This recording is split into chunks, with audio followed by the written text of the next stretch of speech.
जी हाँ, ये चंद लाइनें उन अमर शहीदों के लिए सटीक बैठती है जिन्होंने हंसते हंसते भारत के लिए अपनी कुर्बानी दे दी। हम बात कर रहे हैं आज़ादी की तारीख के उस मशहूर पन्ने की जिसे काकोरी कांड के नाम से जाना जाता है। इस कांड के अमर शहीदों ने उत्तर प्रदेश के एक छोटे से शहर शाहजहांपुर की धरती पर जन्म लेकर हिंदुस्तान की ज़मीन पर आज़ादी की एक अलग जगाई।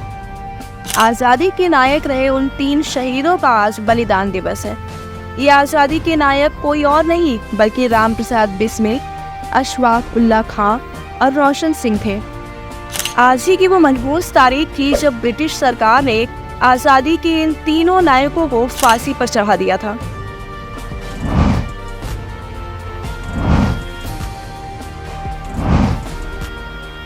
तारीख थी 19 दिसंबर और साल 1927 का था, जब भारत के शहीद क्रांतिकारियों अशफाक उल्लाह खां, पंडित राम प्रसाद बिस्मिल और ठाकुर रोशन सिंह को फांसी की सजा दी गई थी। फांसी की इस पूरी कहानी को समझने के लिए गांधी जी के उस असहयोग आंदोलन को समझना होगा, जिसकी वजह से शहीद क्रांतिकारियों में गांधी के प्रति नाराजगी की लहर उठी और बात काकोरी कांड तक पहुंच गई। अंग्रेज हुक्मरानों की बढ़ती ज्यादतियों का विरोध करने के लिए राष्ट्रपिता महात्मा गांधी ने 1 अगस्त 1920 को असहयोग आंदोलन की शुरुआत की। गांव से लेकर शहर तक गांधी जी के असहयोग आंदोलन का व्यापक असर हुआ। 4 फरवरी सन 1922 को असहयोग आंदोलन के समर्थन में पूर्वी यूपी में एक साथ कई जत्थे निकले थे।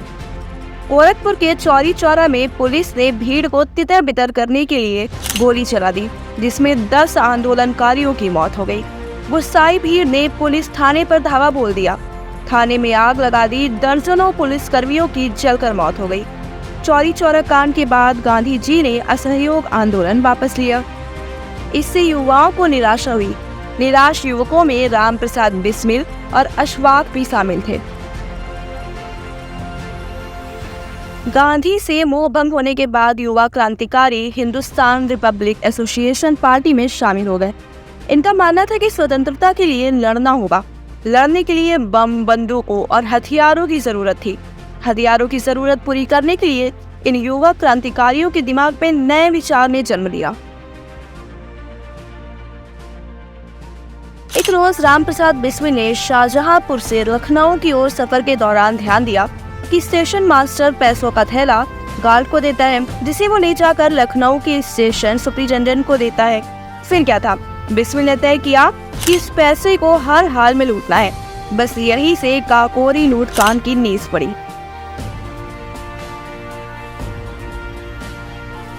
नौ अगस्त 1925 को काकोरी में जो हुआ वह देश की आजादी का वो कांड है जिसे सुनकर हर कोई सहम उठता है। ये कोई मामूली लूट नहीं थी, बल्कि अंग्रेजी हुकूमत को हिला देने वाला लूटकांड था। इस घटना के ऊपर शहीद आजम भगत सिंह ने पंजाबी पत्रिका कीर्ति में लिखा, 9 अगस्त 1925 को काकोरी स्टेशन से एक ट्रेन चली। ये लखनऊ से 8 मील की दूरी पर थी। ट्रेन चलने के कुछ ही देर बाद उसमें बैठे 3 नौजवानों ने गाड़ी रोकी। उनके ही अन्य साथियों ने गाड़ी में मौजूद सरकारी खजाने को लूट लिया। उन तीनों नौजवानों ने बड़ी चतुराई से ट्रेन में बैठे अन्य यात्रियों को चुप कराया था। इस बीच अंग्रेज पुलिस को भनक लग गई तो दोनों ओर से गोलियां चलने लगी। घटना के बाद अंग्रेजों ने जांच कराई। कुछ वक्त बाद ही क्रांतिकारियों की मेरठ में होने वाली एक बैठक का जांच अफसर हल्टन को पता लग गया और छानबीन शुरू हो गई। सितंबर आते आते गिरफ्तारियां होनी शुरू हो गई। बंदूक की नोक पर काकोरी में सरकारी खजाने के 4,601 रुपए लूटने के बाद ब्रिटिश सरकार में भूचाल मच गया। 1 महीने के अंदर लगभग 40 लोगों की गिरफ्तारी कर ली गई।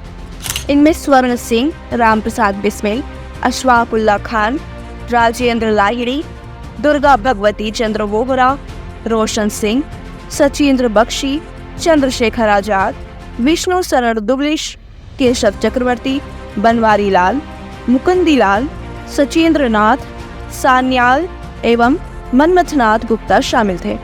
इनमें से 29 लोगों के अलावा बाकी को छोड़ दिया गया। 29 लोगों के खिलाफ स्पेशल मजिस्ट्रेट की अदालत में मुकदमा चला और 6 अप्रैल 1927 को आखिरी फैसला सुनाया गया। फैसले में राम प्रसाद बिस्मिल, अशफाकुल्लाह खान, राजेंद्र लाहिड़ी, ठाकुर रोशन सिंह को फांसी की सजा सुनाई गई। जिन लोगों पर मुकदमा चलाया गया उनमें से कुछ को 14 साल तक की सजा दी गई और 2 लोग सरकारी गवाह बन गए, इसलिए उनको माफ कर दिया गया।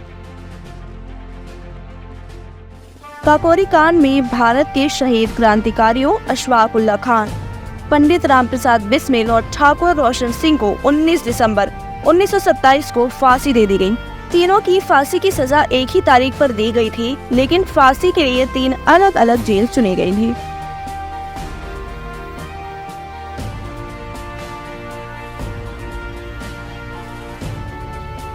शहीदों का ये बलिदान देश कभी नहीं भूल सकता।